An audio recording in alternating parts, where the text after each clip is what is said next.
मुख्यमंत्री ग्राम परिवहन योजना 2026 के प्रभावी क्रियान्वयन और ग्रामीण क्षेत्रों में बेहतर परिवहन सुविधाएं उपलब्ध कराने के उद्देश्य से सोमवार को कलेक्ट्रेट सभागार में जिलाधिकारी अतुल वत्स ने संबंधित विभागीय अधिकारियों एवं बस स्वामियों के साथ बैठक की। उन्होंने आवश्यक औपचारिकताएं शीघ्र पूरी कर चिन्हित मांगों पर बसों का संचालन सुनिश्चित करने के निर्देश दिए।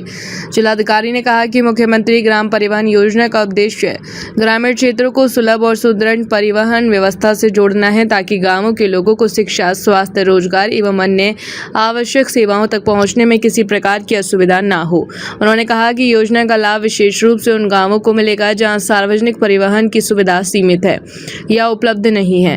उन्होंने बस स्वामियों से योजना के निर्धारित मानकों एवं दिशा निर्देशों का पालन करते हुए जनहित में परिवहन सेवाओं का संचालन करने का आह्वान किया। उन्होंने कहा कि नियमित, सुरक्षित और विश्वसनीय परिवहन सेवाएं ग्रामीण विकास को नई गति देंगी। बैठक में ARM रोडवेज ने बताया कि जिले की 67 ग्राम पंचायतों को जोड़ने वाले 13 मार्गों को बस संचालन के लिए चिन्हित किया गया है। इन मार्गों के संचालन के लिए जिले के 4 विकास खंडों से आवेदन प्राप्त हुए हैं।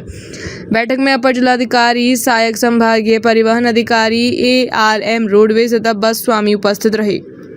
मुख्यमंत्री ग्राम परिवहन योजना 2026 में लाई गई है और इस योजना का जो मेन उद्देश्य है वो ये है कि हम लोग जो हमारे अंतिम गांव है जहां से साधन मिलना मुश्किल होता है या तो फिर जो हमारे राजकीय वाहन हैं उनके कवरेज में नहीं आ पाते, वहां तक हम लोग गाड़ी लेकर जा सकें। और इसमें जितने भी निजी संचालन करता है उनको प्रोत्साहित करने के लिए, उनको बढ़ावा देने के लिए, नए रूट्स को डिसाइड करने के लिए ये योजना लाई गई थी। तो इसका उद्देश्य यही है कि हम लोग लास्ट माइल कनेक्टिविटी प्रदान कर सके। हम लोगों ने ससमय इसकी विज्ञप्ति जारी करते हुए रूट्स का सर्वे करके रूट्स का निर्धारण किया था और उस सभी जो पथ संचालक हैं उन सबसे इस पर आपत्ति की मांग की गई थी।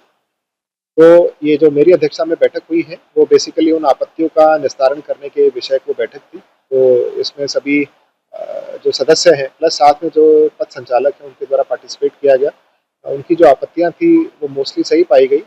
हमें ये देखना भी ज़रूरी है, एक तरफ तो हमें रूरल कनेक्टिविटी को प्रदान करना है, दूसरी तरफ हमें उन पथ संचालकों की फाइनेंशियल वायबिलिटी को भी ध्यान में रखना होगा। अदरवाइज ये केवल पेपर टाइगर बन के सिमट के योजना रह जाएगी।